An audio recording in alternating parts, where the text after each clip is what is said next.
Hoon was released in 2004 and was directed by Farah Khan and stars Shah Rukh Khan. And in this movie, after a soldier's father is killed, he must go undercover at a college where he must protect his commander's daughter and find his long-lost brother. This is one of those movies in Bollywood where every single person has seen it. Not necessarily box office wise, but over time it's just become one of those movies where you have to see it. You just have to see it. I mean, this is prime Shah Rukh Khan we're talking about. You just had to see his movies back in the early to late 2000s. So this is one of those movies I remember everybody was talking about it when it came out, but does it still hold up here in 2022? Well, let's talk about it. Let's start off with the positives, and probably the biggest one is Shah Rukh Khan's performance. I mean, come on.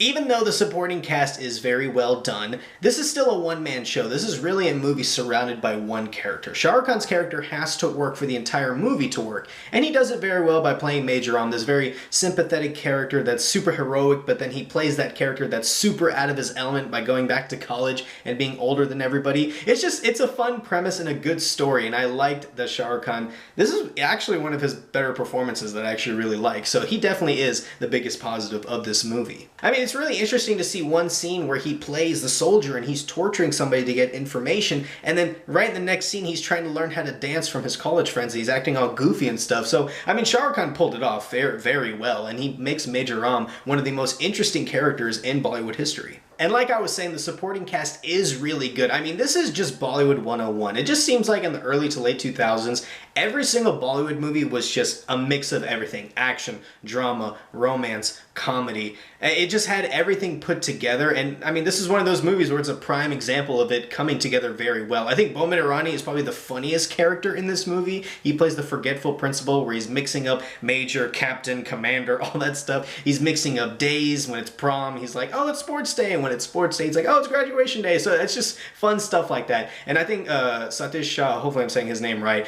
he was the second funniest character, even though he only had like 3 scenes, and his whole personality in this movie is that he's a teacher who likes to spit on his students. And it's not on purpose, although it may be, but like when he talks, just like all this mucus just comes out of his mouth, and it's so funny to see everybody just freak out every time it's happening. It still holds up to this day. This movie's comedy is still really good by today's standards, which I actually really like. Sunil Shetty is a really good villain in this movie. Even though he plays the uber serious villain, I mean, this movie is pretty much lighthearted, even though the themes itself are really dark. He plays a very dark villain, and yet somehow it works. His performance is really good, and he actually plays a sympathetic villain because, you know, his child died. That's why he becomes this evil terrorist. And even though you don't agree with his actions whatsoever, you still can't help but feel sorry for him. He just took the wrong path. But I will say, in some scenes, he really goes off the deep end. Take, for instance, near the end of the movie, when it's like the final sequence, he finds out that Shah Rukh Khan's character Ram is still alive, and he tells his crony, he's like, go look for him. And he starts shouting Ram as loud as he can. It's like building up. He's like, Gautam Ram! Ram! Ram! I'm just like, dude, calm down, like, relax. The music is also a really big part of this film, and again, I've said this in almost every Bollywood movie. I love that when the songs are part of the story, like they actually add to the story, they flow well with the script. I don't like how when you're talking, all of a sudden just cuts to some weird masala song, like it makes no sense to the story whatsoever. It's just there for your entertainment. These songs are entertaining and actually make sense to the story, which I really like, and I just gotta give credit to the production company for making every song fit within the story, and yet every song feels so different. I found that super impressive. I love that the first song is completely shot in one take. At least 99% of it is in one take. I love the old school dancing in Gori Gori. I love the indoor beach song with Sushmita Sen. I mean, they are all incredible. That just shows how great the production was, how Farah Khan wanted every single song to be different, yet it's still part of the movie, which I really liked. One thing I will say about Farah Khan, one thing I do like is that in most of her movies, she always has this end credit song where she lets the production company shine. Take, for instance, like the song will be playing and the actual production people are on screen holding their names up and showing what part of the production department that they're a part of. I think that's so nice, you know, giving them credit for us to finally see how this movie is made, who's doing it. I think it's really nice that she's trying to give appreciation to them. I actually really enjoy that. The plot itself is really good, kind of what I touched on earlier. I really like the story of a soldier who's looking to reunite his family, and then, you know, there's kind of stuff that goes on where he goes back to college and he's trying to flirt with this teacher, which is kind of weird, and then He's trying to bring together multiple families, including his own, while also trying to find himself to not be so serious. This movie is 3 hours long, as is every Bollywood movie, but this is one of those movies where it doesn't feel like 3 hours. I was surprised by how quickly this movie went by because every scene was just so good. I would say a couple of scenes I was just like, okay, I didn't really need that scene, but everything else I actually really like. This is a very well-paced and well-written film. Now let's go to the mixed aspect of Hoon, and the biggest one I have is the action scenes. Okay, this is when Bollywood was very much in their Matrix phase. They just wanted you to sit down and they wanted you to know that they watched the Matrix because so many action scenes were like from the Matrix.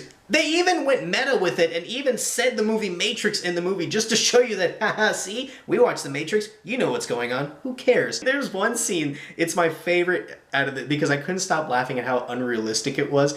So there's a whole chase scene going on where Shah Rukh Khan is chasing a car, like a full-on automobile with a bicycle. Like, there's no way he should be able to keep up with the car, but he is. And, like, my favorite part is that the drivers are just so scared. Like, oh, he's after us. I'm like, dude, you could literally just stop the car and he'll get hit by it and then just keep driving, you know?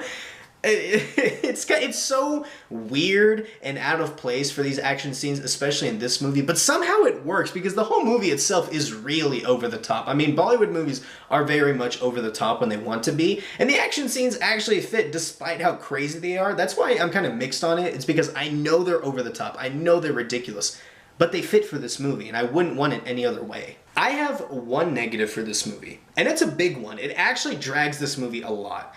And it's the character of Lakshman. Oh my god, he is probably the most annoying, unlikable character I have ever seen. Like, see, I'm being dead serious. Like, it's in the conversation. Like, he is so annoying as a character. Like, there's nothing to like about him. He bullies people for no reason. He treats his best friend Sanjana like garbage. And he's like, oh, she's not pretty. Who cares? I'm like, are you out of your mind? It's Amrita Rao. Of course she's gorgeous. What you talking about, bro? Like, how am I supposed to find him interesting that he only loves his best friend when she completely changes her look for him? I don't agree with that. Then, of course, he fails college 3 times, and he's back again for a 4th time, and yet somehow he's still the most popular guy in school. That makes no sense to me. Why? Like, how is he relatable? Like, I just don't understand how he's supposed to be relatable. He's annoying, he's bratty, he thinks he's cool. Nobody, like, I don't think anybody should like this character. I didn't like him whatsoever. I didn't like him back then. I still don't like him now. So that's the biggest negative of this movie is Lakshman Prasad Sharma.